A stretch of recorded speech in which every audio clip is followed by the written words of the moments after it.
नमस्कार। SV electric and technical में आपका स्वागत है।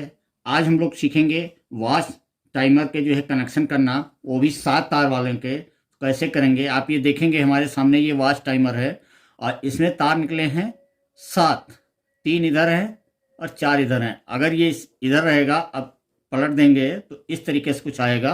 अब आप देखेंगे इसमें 3 एक साइड से निकले हैं, 4 एक साइड से निकले हैं, 7 तार हैं। इनके कनेक्शन कैसे होंगे ये समझेंगे। सिंपल सा तरीका है। एक हमारे पास सेलेक्टर स्विच है, जहाँ पे ये वाला वॉच टाइमर लगा होगा, उसके बगल में सेलेक्टर स्विच लगा होगा। तो ये सेलेक्टर स्विच का क्या काम है? सेलेक्टर स्विच यानी वॉशिंग मशीन की स्पीड को कम ज़्यादा करने के लिए होता है। कपड़े उसके साथ साथ एक बजर भी लगा होता है, जो कि जब कपड़े धुल मतलब टाइम ख़त्म होने वाला होता है तो बजने लगता है। ये बजर है। ये बजर इस तरीके से है। एक बजर दूसरी टाइप की आती है, 2 बजर आती हैं। चलिए इन्हीं कनेक्शन को समझेंगे। इसमें सबसे पहले हम ये देखेंगे कि सबसे बड़े तार 3 हैं।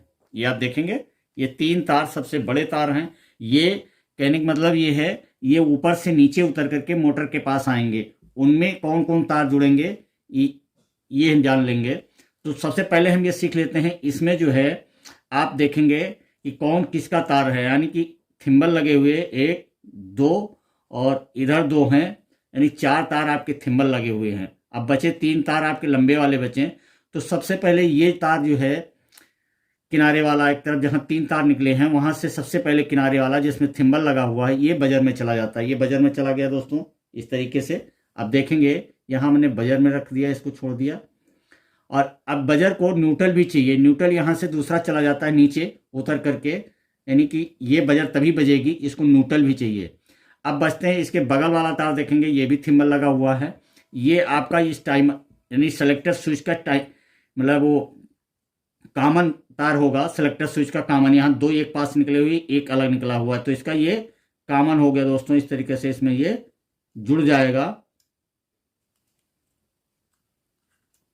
ये देखिए ये इसमें जुड़ गया।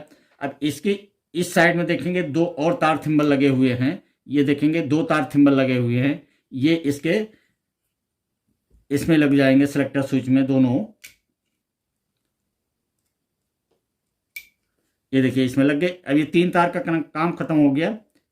4 तार का, यानी एक बजर का और 3 सेलेक्टर स्विच के, 4 तार का करंट काम खत्म हो गया। अब इसके जहां से जो तार ये एक साइड में निकले थे, जहां से बजर निकल रहा, उसी साइड में एक सिंगल तार लंबा होगा जिसमें फेस दिया जाएगा दोस्तों। इस तरीके से ये इसमें फेस आएगा। और अब इसके साइड के 2 तार बचते हैं, जिसमें आपका यानी मोटर चलाने के लिए दोनों तार काम आएंगे। जो कंडेंसर जहां लगा होता है इसमें लगे होते हैं, यानी ये टाइमर का ही काम है मोटर को दोनों तरफ रोटेट कराना, ना कि मोटर करता है। ये टाइमर ही एक बार इस पे करंट देगा, एक बार इस पे करंट देगा।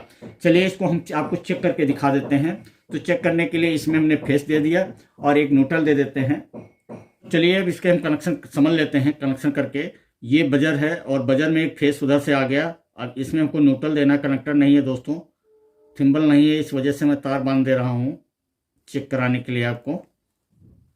यानी कि ये न्यूट्रल का तार बंध गया और ये इसका फेस हो गया। तो ये देखेंगे ये इसका न्यूट्रल हो गया, ये इसका फेस हो गया। एक बल्ब होल्डर ले लेते हैं, जो हम मोटर मान लेते हैं इसको। और इसमें क्या करेंगे कि इसका भी एक तार हमें बड़ा चाहिए जो न्यूट्रल में। चलिए हम न्यूट्रल यहीं से दे देते हैं, इसको यहाँ से दे देते हैं। और ये मोटर का काम करेगा। ये बल्ब दोस्तों मोटर का काम करेगा। और ये मोटर के दोनों तार जो है यहाँ पे हम आपस में जोड़ देते हैं। इन दोनों तारों को हम आपस में जोड़ देते हैं यहाँ पे। ये देखिए आपस में हमने जोड़ दिए और यहाँ पे इस पे लाइन आएगी जो ही। चलिए हम कर लेते हैं।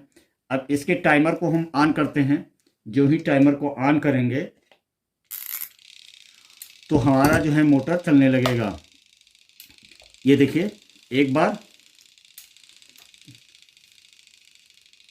लेफ्ट, एक बार राइट, इस तरीके से मोटर चलने लगता है दोस्तों। अभी क्या होगा, थोड़ी देर बाद इसका जब टाइम ख़त्म हो जाएगा तो हमारा ये बजर भी बजने लगेगा।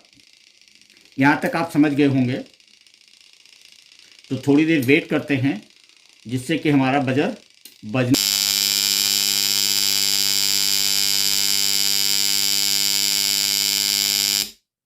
ये देखिए बजर बजने लगते ही इस तरीके से आप वॉशिंग मशीन के 7 तार वाले टाइमर का कनेक्शन कर सकते हैं, जो सेलेक्टर स्विच के साथ कनेक्शन करना होता है। दोस्तों वीडियो देखने के लिए आपका बहुत बहुत